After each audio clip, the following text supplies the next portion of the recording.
Nigma विगळे गोकुळी लोणावळे तोरे तसे डोळ्याची धनी पाहतान पुरे डोळ्याची धनी पाहतान पुरे गवळी ते साजिरे वेळली सावता म्हणे ज्याचा कळेची ना पार सावता म्हणे ज्याचा कळेची ना पार तो हरी साचार चाली बाई डोळ्याची धनी पाहतान पुरे डोळ्याची धनी पाहतान पुरे गवळी ते साजिरे खेळविते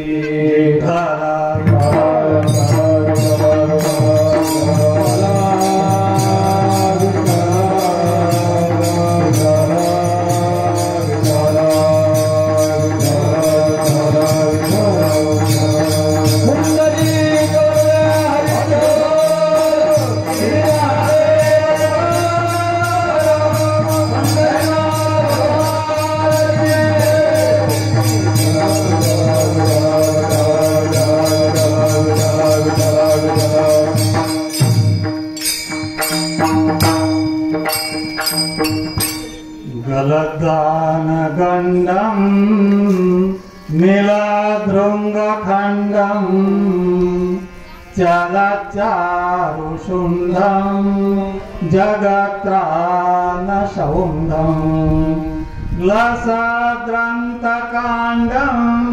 विपद्भंगचंडम शिवप्रेमपिंडम भजे वक्रतुंडम महायोगपीठे तटे भीमरथ्या वरं पुंडरीकाय दातु मुनीन्द्रे समागत्य तिष्ठन्तमानन्दकन्दं परब्रह्मलिंगं भजे पांडुरंगं पांडुरंगकारो प्रथम नमः पांडुरंगकारो प्रथम नमः गुरुचरण दत्तात्रेया गुरुचरण दत्तात्रेया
विश्रांती सुखाची सुख पै झाले उभे असे ठेले विटेवरी डोळ्याची धनी पाहता न पुरे गवळी ते साजिरी खेळविती धर्मधन समन्वित परमार्थ परायण भाविक सज्जन हो प्रस्तुत कीर्तन रूपी सेवेसाठी घेतलेला हा बाळ क्रीडेचा अभंग श्री संत शिरोमणी सावता महाराज यांच्या 40 अभंगातील हा एक बाळ क्रीडा प्रसंगाला काल्याच्या प्रसंगाला धरून असणारा हा एकमेव अभंग विठ्ठल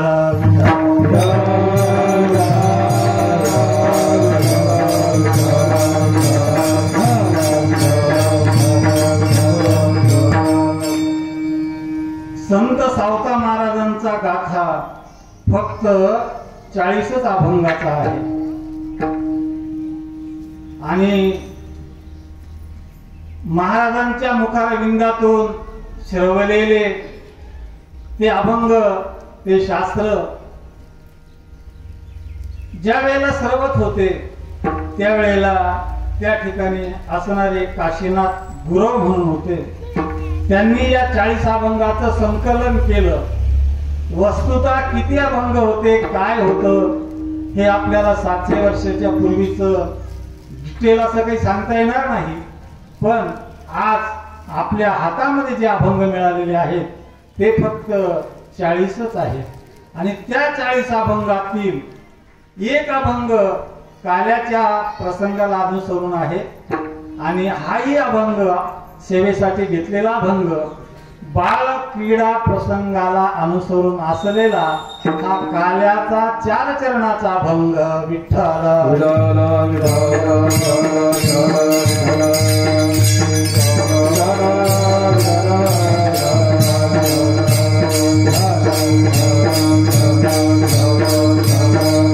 हो, आज संत शिरोमणी सावता महाराज यांची पुण्यतिथी आणि त्या पुण्यतिथीला अनुसरून या ठिकाणी होत असणारी ही सेवा आहे. संत या भूतलावर ज्या वेळेला अवतीर्ण होत असतात त्यांच्या अवतीर्ण होण्याच्या पाठीमागचा खऱ्या अर्थानं उद्देशचा असतो. काय उद्देश असतो नेमका? तर बा संतांचं अवताराला येण्याचा उद्देश हाच असतो की ज्या या मृत्यूलोकातली वाट मोडलेली असते, अधर्माचा बोलबाला सुरू झालेला असतो, अशा वेळेला संतांना बुडते हे जन न देखवे डोळा म्हणून कळवळा येतो आहे. अशा आशयानं हे संत अवतरत असतात कारण त्यांचं जीवनच तेवढ्यासाठी असतं. अवतार तुम्हा कारण उतरया जगदर जीवा, उतरया जगदर जीवा.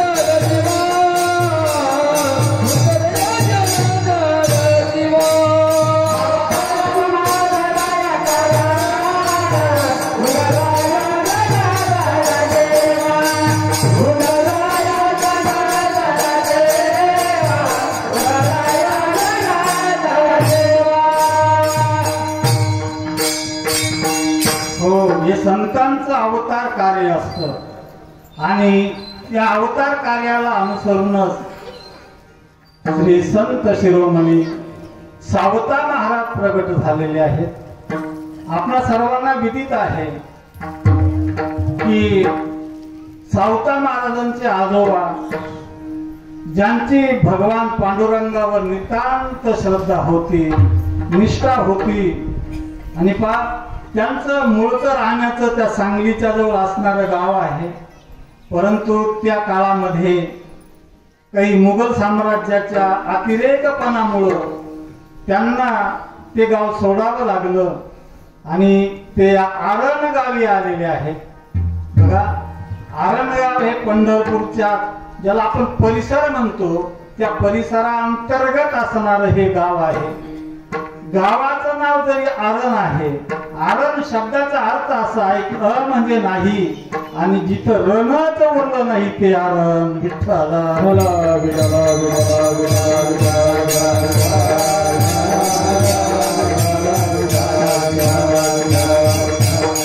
रणच उरलं नाही ते आरण. याचा नेमका अर्थ तरी काय? याचा नेमका अर्थ हा आहे की जिथं विकारांना थाराच राहिला नाही, जिथं दुर्गुण प्रवेशच करू शकत नाही, अर्थात हे दुर्गुण दुराचार जे असतील ना दुष्ट नावाचे, यांना त्या रणातून संपवलेलं असतं ते असतं आरण. आणि त्या आरण गावामध्ये असणारे सावतोबांचे पिताश्री, ज्यांना आपण परसोबा असं म्हणतो, आणि त्यांच्या मातोश्री नंदिताबाई ताई, तर आशांच्या पोटी आलेलं हे संतान आहे. परस या शब्दाचाच अर्थ असा होतो की जिथं परिस आहे ना तिथं सोनं उदयाला येत असतं, सोनं उतरत असतं. म्हणजे परिसाचा स्पर्श झाल्यानंतर त्याचं रूपांतर सोन्यात होत असतं, रत्नात होत असतं. धन्य ते आरण रत्नाची ती खान, धन्य ते आरण रत्नाची ती खान,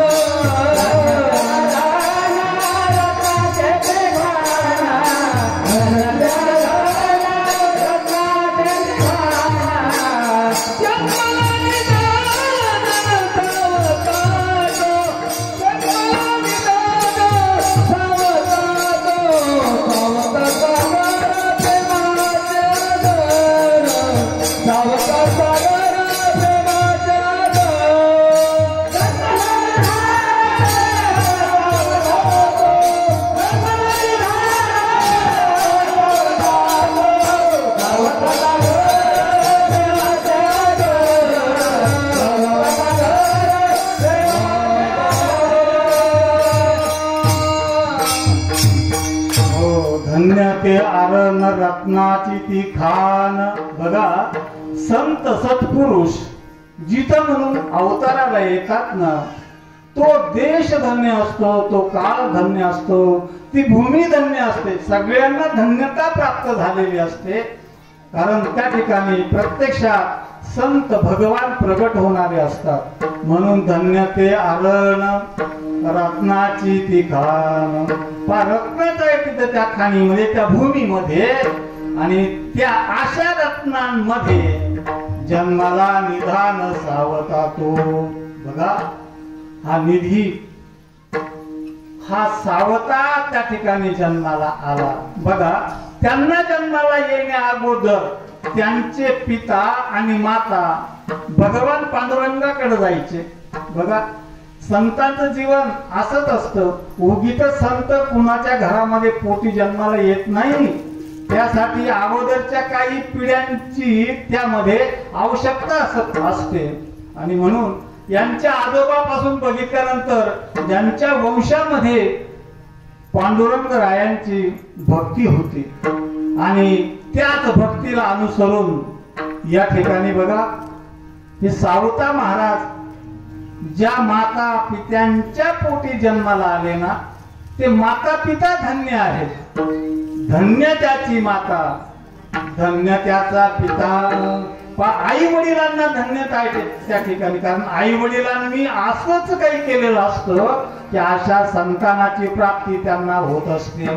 तर पहा, हे सावता महाराजांचे पिताश्री ज्या वेळेला पांडुरंगाच्या पुढ्यात समोर उभे असताना म्हणता आहेत की आजवर आम्हाला संतान झालं नाही, ते भगवान संतान द्यायचं झालं ना तर ते असं द्या की ते संतान असं असलं पाहिजे की त्याने भक्तीचा झेंडा रोवला पाहिजे. ऐसा भक्त राजगुंडा त्रिलोकी याचा झेंडा. म्हणजे अशा संतानाची प्राप्ती आम्हाला व्हावी असं जेव्हा त्यांना वाटलं ना, त्यावेळेला त्या ठिकाणी या भगवंताच्या जवळ, कारण भगवान पंढरपूरला जे आले ना, ते येताना त्यांनी त्यांच्या बरोबर 500 गायी आणलेल्या होत्या. येताना त्यांनी त्यांच्या बरोबर 700 त्यांचे सवंगडी आणलेले होते. आणि हे भगवान द्वारकेतून आले. मथुरेत वृंदावनामध्ये त्यांचे असणारे जे सवंगडी होते, त्या सवंगड्यापैकी 700 सवंगडी या ठिकाणी आलेले होते. 500 गायी आलेल्या होत्या. येण्याचं कारण हेच आहे पुंडलिकाच्या भावार्था. गोकुळीहुनी झाला येता निज प्रेम भक्ती भक्ता घ्या घ्या आता म्हणत असेल एवढ्यासाठी भगवान आलेले आहेत. आणि पा अशा भगवंताच्या पुढ्यामध्ये संत सावतोबांच्या वडिलांनी अशी विनंती केल्यानंतर भगवंताला वाटलं यांना संतान पाहिजे आहे आणि ते संतान असं पाहिजे आहे की जे आई वडिलांना धन्यता देऊ शकतं, ज्याच्यामुळे ही पृथ्वी सनाथ होऊ शकते, अनाथ राहत नाही, सनाथ होऊ शकते. अशा संतानाची प्राप्ती यांना हवी आहे ना. तर तेवढ्यामध्ये त्या भगवंताच्या त्या अनेक सवंगड्यापैकी एक पेंद्या नावाचा सवंगडी होता. पेंद्याचं नाव आपण अनेक वेळा ऐकलेले, पेंद्या पेंद्या. हाच पेंद्या पुढे आला भगवंताला म्हणतोय भगवान यांच्या पोटी जर जन्माला मला घातलं ना तर मी खरोखर नावच कमी. बघा माझं सांगायचं असं एवढंच होतं फक्त की संत सावता महाराज हे भगवंताच्या सवंगड्यामध्ये असणारा जो पेंद्या आहे ते पेंद्या म्हणून प्रगटले. विठ्ठल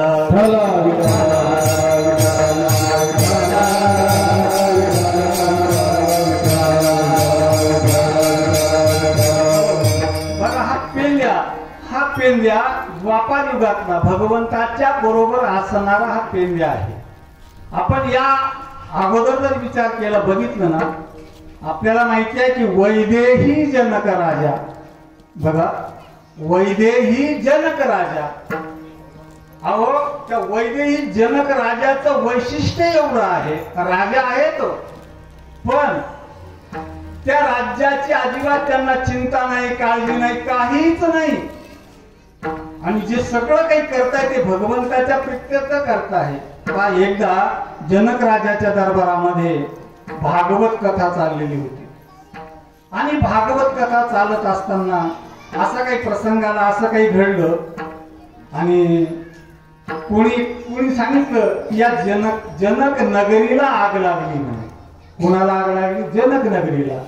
जनकाच्या त्या राजवाड्यात त्या सभागृहात तो भागवत ग्रंथ चालू आहे. त्या ठिकाणी असणारे काही ब्रह्मचारी होते, संन्यासी होते, बरीचशी काही मंडळी होती ना. त्यांनी विचार केला की जनकपुरीला आग लागली आहे, न जाणून आमचे कपडे जळतात का काय. ते ब्रह्मचारी लोकांना वाटलं आमच्या लंगोट्या जळतात का काय. त्या कथेतून ते निघून गेले. हो मला सांगायचं असे काय आहे, कथा श्रवण करीत असताना जनकपुरीला आग लागली एवढंच वाक्य ऐकल्यानंतर कथेतून ते बाजूला झाले, इकडं तिकडं जायला लागले आणि जनक राजा तिथं बसलेले होते. त्या यज्ञामध्ये त्या होम कुंडामध्ये जनकाचा पाय जळत होता. त्या जनकाला जेव्हा विचारलं की महाराज जनकपुरीला आग लागली ना, तुमचा पाय जळतो आहे ना, अशी कशी कथा तुम्ही श्रवण करता, बाजूला होत नाही, हालचाल करीत नाही, काहीच नाही, राज्य आहे तुमचं, नगरी आहे ना तुमची. बघा हे लंगोटी घ्यायला पळून गेले, हे कपडे घ्यायला पळून गेले, कोणीच नाही, तुम्ही एकटेच इथं. त्यावेळेला जनक राजे म्हणतात की राज्य आहे ना, मिथिलायाम प्रदग्धायाम नमे किंचन दह्यते. काय म्हणतात ते? मिथिलायाम प्रदग्धायाम. मिथिला नगरी जळू द्या, जळली तर चालल पण नमे किंचन दह्यते, माझं काही जळत नाही. काय जळणार आहे आपलं? या शरीरात असणारा जो जे आत्मतत्व आहे त्याचं काय जळणार आहे? त्याला अग्नी टाका, तो जळतच नाही ना. त्या अर्थानं जनक राजे म्हणतात की मिथिला जळत असेल, माझं काही जळत नाही. माझा सांगायचा आशय आहे की असे असणारे विदेही जनक राजा ते त्या त्रेतायुगातले आणि त्या त्रेतायुगातले जनक. बघा त्रेतायुगातले जनक, द्वापार युगातला पेंद्या, जनकाचा पेंद्याचा अवतार आहे सावता महाराज. विठ्ठल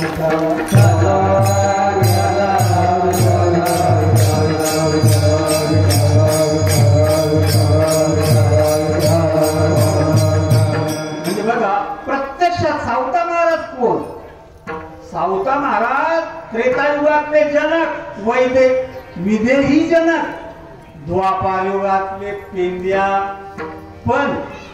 पण काय झालं, पण असं झालं त्या जनक राजाने पेंड्या असताना भगवंताला जे हृदयामध्ये स्थानापन्न करायचं होतं, म्हणून तो पेंड्या भगवंताला म्हणतोय, भगवान यांना पुत्र द्यायचा आहे ना, तर मला पुत्र म्हणून यांच्या तिथं पाठवा. विठ्ठल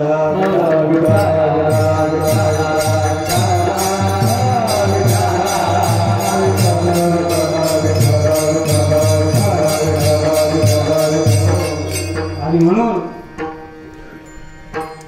ते परसोबा त्या मातोश्री आनंदित झाल्या. त्यांना खूप मोठं समाधान वाटलं आणि काही दिवसानंतर त्यांना अपत्य प्रसवलं. त्या अपत्याचं नाव सावता असं ठेवलं. बघा, त्या माता पित्याच्या पोटी भगवंताच्या कृपेनं पहिले जनक आणि पेंड्या या ठिकाणी अवताराला आलेले आहेत. आता ज्यांचं पूर्वार्जित जर आम्ही बघितलं, त्रेता युगातलं आणि द्वापार युगातलं कृष्णांच्या बरोबर असणारं त्यांचं मित्रत्वाचं नातं, हे सगळं बघितल्यानंतर ते जन्माला आले म्हणून मागचे जे काही संस्कार होते ना, ते संस्कार वृद्धिगत होता. या ठिकाणी ते संस्कार वाढतात. त्या संस्काराने युक्त असल्यामुळं लहानपणापासूनच भक्तीचा डोस त्यांना मिळालेलाच होता. आणि बघा, माता पित्या जरी पिता शेतात काम करीत असले ना, सावतोबांचं लक्ष तिथं असायचं नाही. सावतोबा मंदिरात भगवंत चिंतनात या ठिकाणी ते व्हायचे. त्यावेळेला पित्यांनी सांगितलं, अरे सावता, बघा सावता शब्दाचा अर्थ मी आपल्याला सांगतो. सावता तुम्हाला माहिती आहे, साव कोणाला म्हणतात? कोणाला म्हणतात तो साव? साव कोण? जो चोर नाही तोच ना. साव कोण आहे? जो चोर नाही तो साव आहे ना. अहो मग हे चोर नाही, हे सावता आहे.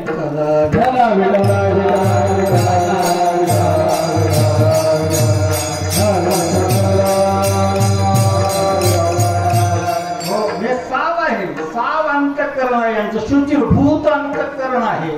अशा अंतःकरणानं ते युक्त आहेत. बघा, मोठं भाग्य आहे त्या भूभागाचं, मोठी धन्यता आहे त्या माता पित्यांची. त्या असं संतान, असं अपत्य त्यांच्या ठिकाणी प्रसवलं आणि ते बाळपणीच या भक्ती प्रेमाचं बाळकडू घेऊ लागले. आणि असे महाराज दिवसेंदिवस वाढत असताना बघा, भगवंताला ज्याला नेहमी अनन्य श्रद्धेचं स्थान असतं, भगवान ज्याचा भगवंताशी जो सदोदित करत असतो ना, त्याच्या जीवनात गुरुस्थानी सुद्धा भगवंतच येत असतो. बघा, आपल्याला माहिती आहे की तुकोबारायांचे गुरु प्रत्यक्षात भगवानच आहे. सापडविले वाटे जाता गंगा स्नाना, मस्तकी तो जाना ठेविला, मस्तकी तो जाना ठेविला, मस्तकी तो जाना ठेविला, सापडविले वाटे जाता गंगा, सापडविले वाटे जाता गंगा, मस्तकी तो जाना ठेविला, मस्तकी तो जाना ठेविला.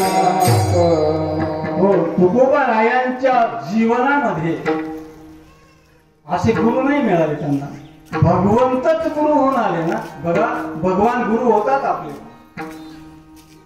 होतात केव्हा होतात? ऐसी कर्म साम्य दशा जेत होय विरेशा, मग श्री गुरु अपैसा भेटेची की.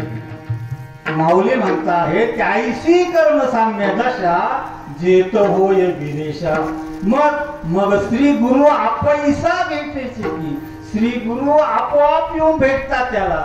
अशी कर्म साम्य दशा या स्थितीवर यावं लागतं. मला हे सांगायचं आहे की सावता महाराज या साम्यावस्था स्थितीवर आलेले असताना भगवान पांडुरंगच त्यांना मंत्र देतात. भगवान पांडुरंगच त्यांचे गुरु असतात. म्हणजे प्रत्यक्षात संत शिरोमणी सावता महाराजांचे गुरु आणि गुरु मंत्र देणारे भगवान पांडुरंगच आहे. आणि त्यांनी त्यांना मंत्र दिलेला आहे. काय मंत्र दिला? रामकृष्ण हरी वा मुकुंद मुरारी हे नाथ नारायण वासुदेवा, हा मंत्र दिला. हो, या मंत्राचं थोडं भजन करा. रामकृष्ण हरी मुकुंद मुरारी हे नाथ नारायण वासुदेवा. रामकृष्ण हरी मुकुंद मुरारी हे नाथ नारायण वासुदेवा. रामकृष्ण हरी मुकुंद मुरारी हे नाथ नारायण वासुदेवा. रामकृष्ण हरी मुकुंद मुरारी हे नाथ नारायण वासुदेवा. हे नाथ नारायण वासुदेवा. हे नाथ नारायण वासुदेवा. हे नाथ नारायण वासुदेवा. हे नाथ नारायण वासुदेवा. हे नाथ नारायण वासुदेवा. हे नाथ नारायण वासुदेवा. हे नाथ नारायण वासुदेवा. रामकृष्ण हरी मुकुंद मुरारी हे नाथ नारायण वासुदेवा. हे नाथ नारायण वासुदेवा. रामकृष्ण हरी मुकुंद मुरारी हे नाथ नारायण वासुदेवा. हे नाथ नारायण वासुदेवा. हे नाथ नारायण वासुदेवा. हो, बघा, हा मंत्र प्रत्यक्षात भगवंतांनी सावतोबांना या महाराजांना दिलेला आहे. आणि बघा, त्यांच्या जीवनामध्ये भगवंताचा वरद असतं आणि भगवंताच्या मुखारविंदातून श्रवलेला हा मंत्र. बघा, या मंत्राच्या प्रभावामुळं ते विवाहबद्ध होऊन संसारात असताना, बघा, त्यांचा संसारच असा आहे. ज्यांच्या जीवनामध्ये भगवंताची संतांची कृपा असते ना, त्यांचा संसार, त्यांचं जीवन काही वेगळं असतं. तसं यांचं जीवन असं यथोचित प्रकारचं होतं, वेगळ्या प्रकारचं जीवन होतं, इतरांच्या जीवनापेक्षा वेगळं होतं. यांच्या जीवनामध्ये काम आणि नाम आहे. तुमच्या आमच्या जीवनात काम आलं तर नाम सोडतो, काम आलं तर नाम सोडतो, नाम आलं तर काम सोडतो. पण यांचं जीवन असं आहे ना, कामही आहे आणि नामही आहे. कांदा मुळा भाजे अवघे विठाबाई माझे. कांदा मुळा भाजे अवघे विठाबाई माझे. कांदा मुळा भाजे अवघे विठाबाई माझे. कांदा मुळा भाजे अवघे विठाबाई माझे. कांदा मुळा भाजे अवघे विठाबाई माझे. कांदा मुळा भाजे अवघे विठाबाई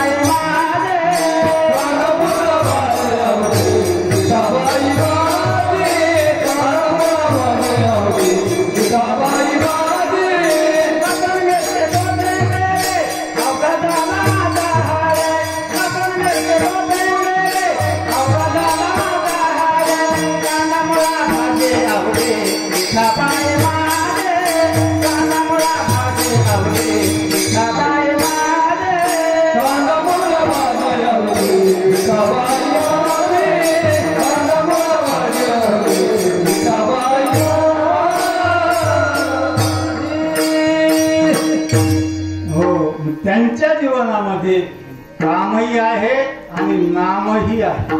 त्यांच्या जीवनामध्ये धर्मही आहे, धंदाही आहे. म्हणजे त्यांचं जीवन असं एकापासून विभिन्न नव्हतं. त्यांच्या ठिकाणी त्या मंत्र प्रभावानं सर्वात्मक भगवंताची जाण झालेली होती. बघा, सर्वात्मक भगवंताची जाण झालेली होती. सर्वात्मक भगवंताची जाण झाली याचा अर्थ काय? याचा अर्थ असा की कांदा मुळा भाजी अवघी विठाबाई माझी. म्हणजे कांद्यात बघितलं तरी त्यांना भगवान दिसायचे. कांदा मुळा भाजी अवघी, सगळ्यामध्ये म्हणजे सर्वात्मक असणाऱ्या भगवंताची जाणीव झाली. देव एका ठिकाणी विशिष्ट ठिकाणीच आहे, इतस्ततः तो नाही असं नाही. त्यांच्या जीवनामध्ये सर्वसामान्यपणे सर्वात्मक भगवंताची जाण झालेली आहे आणि जीवनामध्ये सर्वात्मक भगवंताची जाण होणं महत्वाचं असतं ना. नामदेव रायांच्या जीवनामध्ये सर्वात्मक भगवंताची जाण न झाल्यामुळे त्यांना विसोबा खेचरांच्याकडे जावं लागलं ना. मग संत सावतोबांचं जीवन हे सर्वात्मक जीवन आहे. सगळ्या मळ्यामध्ये, कांद्यामध्ये, मुळ्यामध्ये सगळ्यांच्या ठिकाणी ओत प्रोत भगवंत भरलेला आहे याची जाणीव त्यांना होती, याची जाण होती. त्या अधिष्ठानावर ते आरूढ झालेले होते. वस्तू स्थितीने जर आम्ही विचार करायला लागलो, उदाहरणार्थ आपण कांदा घेऊया. कांदा खूप चांगला असतो का? कांदा चांगला असतो का? नाही. त्या कांद्यासाठी तुम्ही कितीही प्रयास करा, त्या कांद्याचा तो गंध आहे ना तो सुटतच नसतो, तो सुटतो कांद्याचा गंध. एकाने काय केलं, ही लोक जसे शेती करतात ना तशी करायची नाही म्हणे. आपण जरा वेगळ्याच पद्धतीनं शेती करायची.